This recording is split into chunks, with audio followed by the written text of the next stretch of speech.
श्री धाम आश्रम के इष्ट देवता श्री दत्तात्रेय भगवान, माँ भगवती राज राजेश्वरी त्रिपुर सुंदरी, माँ नर्मदा जी के श्री चरणों में कोटि कोटि वंदन। कार्तिक शुक्ल पक्ष अष्टमी को गोपाष्टमी कहते हैं और गोपाष्टमी के दिन आज हम लोग गौ माता के पास पहुँचे हुए हैं। गौ माता को गुड़, रोटी, उसको खाद्य, उसके साथ में उसको हरी हरी घास, वो भी आज हम लोग खिलाएंगे और अच्छे से गौ माता की हम लोग सेवा करेंगे। आज का दिन जो है बहुत ही महत्वपूर्ण होता है गोपाष्टमी। गौ माता की सेवा जो होती है वो केवल हम गौ माता की ही सेवा नहीं करते, तो गौ हमारी सेवा करती है। अब ये कैसे संभव है? गौ हमारी सेवा कैसे करती है? जिनको भगवत प्राप्ति करनी है उनके जीवन में गौ माता की सेवा करना। तो गौ हमें क्या करती है? भगवत प्राप्ति के रास्ते में चलने के लिए हमारे लिए एक बहुत बड़ा साधन है। तो वह साधन किस प्रकार का है? भगवान। भगवान इस शब्द के अंदर 5 तत्व जो पंच महाभूत है, वो 5 तत्व ये सब भगवान के अंदर आ गए। देवता मतलब देने वाले देवता, भगवान मतलब भरण पोषण करने वाले, इस सृष्टि को चलाने वाले, वो भगवान। ईश्वर, इन दोनों से भी ऊपर ईश्वर, ईश्वर के ऊपर परमेश्वर, उसको हम परमेश्वर कहते हैं। अभी इनका विस्तार करेंगे तो हमारी गोपाष्टमी जो है वो अलग विषय हो जाएगा। तो हम लोग अभी फिर से वापस गौ माता के पास आएंगे। अब जिनको भगवत प्राप्ति करनी है तो वो गौ माता की सेवा कैसे करते हैं? उसका भरण पोषण, उसका लालन पालन पोषण, ये सब करते करते हम लोग गौ माता की सेवा करते हैं। उसको गोग्रास खिलाना, उनकी सेवा करना, उनको सहलाना, उनके पीठ के ऊपर से हाथ फेरना, उनको ब्रश से खुजलाना, इस प्रकार से हम गौ माता की सेवा करते हैं। तो गौ हमारी सेवा कैसे करते हैं? गौ हमें गोबर देती है जो लक्ष्मी का कारक है। फिर गोमूत्र देती है जो हमारे पूजा में स्वच्छता पवित्रता की शुद्धि कराती है, हमारा स्वास्थ्य अच्छा रखती है। वो गोमूत्र से हमारे शरीर में जो कैंसर जैसी बीमारियां होती है वो सभी बीमारियों को दूर करती है। हर दिन नित्य जो व्यक्ति गोमूत्र ताज़ा प्रातः खाली पेट प्राशन करे, उसके शरीर के अंदर के बॉडी के अंदर के टॉक्सिन भी निकल जाते हैं, कैंसर जैसी बीमारियां दूर हो जाती है, शरीर के अंदर की कैंसर जैसी जो गांठें बनती है वो भी निकल जाती है। इतना ऐसा, ये तो केवल उसके गोबर से गोमूत्र से हो गया। अब वो हमें दूध देती है, दूध से हमारा शरीर के अंदर कैल्शियम की पुष्टि करती है। ये हो गया भौतिक जगत का, तो बहुत फ़ायदे हैं, ये तो आप सबको पता ही है। इसमें हम समय थोड़ा कम देंगे, थोड़ा आगे चलेंगे। हमारे जीवन में गौ माता दूध से दही बनता है, दही से मक्खन बनता है और मक्खन से घी बनता है।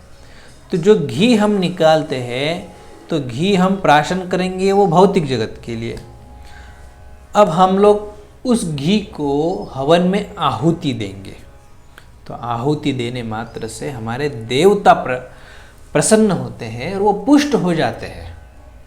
और हम लोग देवताओं को पुष्ट करेंगे तो देवता, देवत्व, जिनके अंदर देने की क्षमता है उनको देवत्व प्रदान होता है, उनको देवता कहते हैं। देवता कोई ऐसे नहीं होते कि जो हमें आँखों से दिखे नहीं, वो एक तत्व है। तो वो तत्व इसके घी से अग्नि में हवन में आहुति देने मात्र से पुष्ट होता है। तो देवता पुष्ट होंगे तो वो हमें आशीर्वाद प्रदान करेंगे। तो हमारी स्थिति देवत्व से भगवान, भगवान की और ऊपर की स्थिति ईश्वर, ईश्वर की ऊपर की स्थिति परम ईश्वर, जिसको हम परमेश्वर कहते हैं।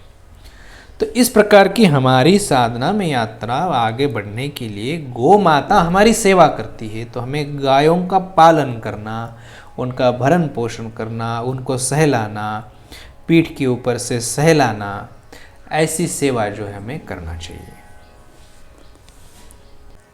इस कार्तिक शुक्ल अष्टमी के दिन हम गौ माता की पूजन, गौ माता को प्रातः काल में स्नान कराना, उनको पंचोपचार जो पूजा होती है, गंध लगाना, तिलक करना, फिर उनको पुष्प आदि माला पहराना, फिर उनके गले में अच्छे से फूलों की माला धारण करो, पैरों में धारण करो, उनको पीठ के ऊपर झूल डालना, उनको सजाना, उनके सींग मढ़ाना, उनको कुछ खिलाना, ऐसी सेवा करना गौ माता की बहुत अच्छा हमें फल प्रदान करता है।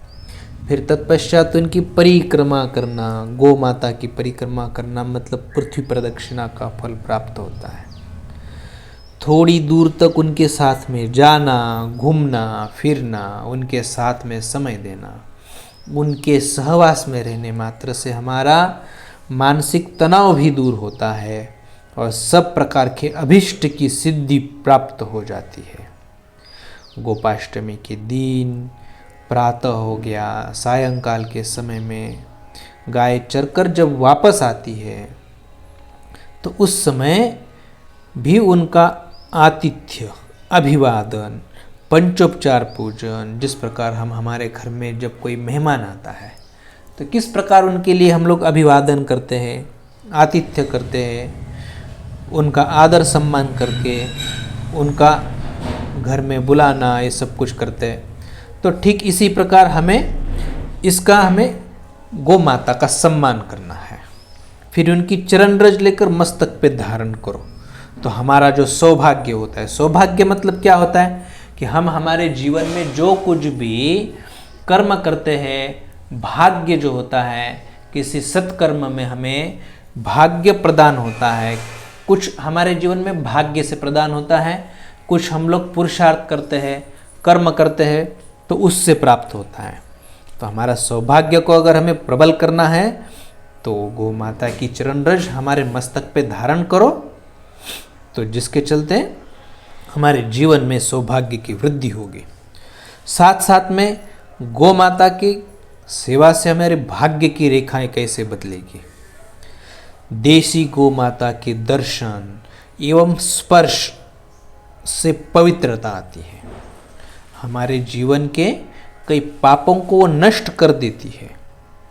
गोधूली गौ माता का जो चरण रज है उसका तिलक करने मात्र से भाग्य की रेखा भी बदल जाती है। ऐसा वर्णन हमारे शास्त्र में, पुराणों में, स्कंद पुराण के अंतर्गत आया हुआ ऐसा एक बहुत बड़ा पर्व है जिसके अंदर गौ माता में सर्व तीर्थों और सभी देवताओं का निवास बताया गया है।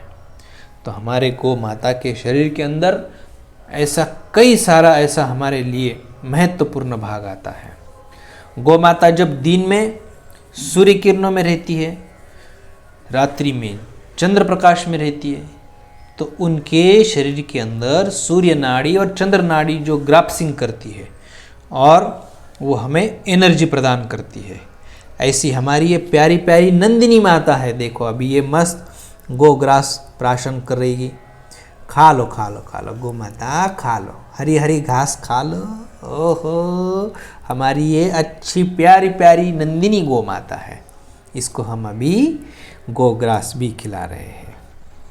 गायों को घास देने वालों का कल्याण होता है। स्वकल्याण चाहने वाले गृहस्थों को गौ सेवा अवश्य करनी चाहिए। गौ सेवा में लगे हुए पुरुष को कभी उसके जीवन में धन संपदा की कमी नहीं होती, उसके जीवन में आरोग्य की कमी नहीं होती। उसके जीवन में धन संपदा, आरोग्य, उसका यश, कीर्ति दिनों दिन बढ़ता जाता है। तो इसलिए हमें गौ माता को हरी हरी ग्रास खिलाना चाहिए, जिससे हमारा बुध ग्रह भी मजबूत होगा, जो हमें ज्ञान प्रदान करेगा। जिनके जीवन में शादी विवाह की तकलीफ है वो शुक्र मजबूत कर सकते हैं गौ माता को गोग्रास खिला के। जिनकी जीवन में दरिद्रता है वो गौ माता की सेवा करते हुए, गौ माता की सेवा करने से उनकी जीवन में दरिद्रता जो मानसिक होगी, आर्थिक होगी, जो भी दरिद्रता है वो सभी दरिद्रताओं से वो दूर कर सकता है। जय गौ माता।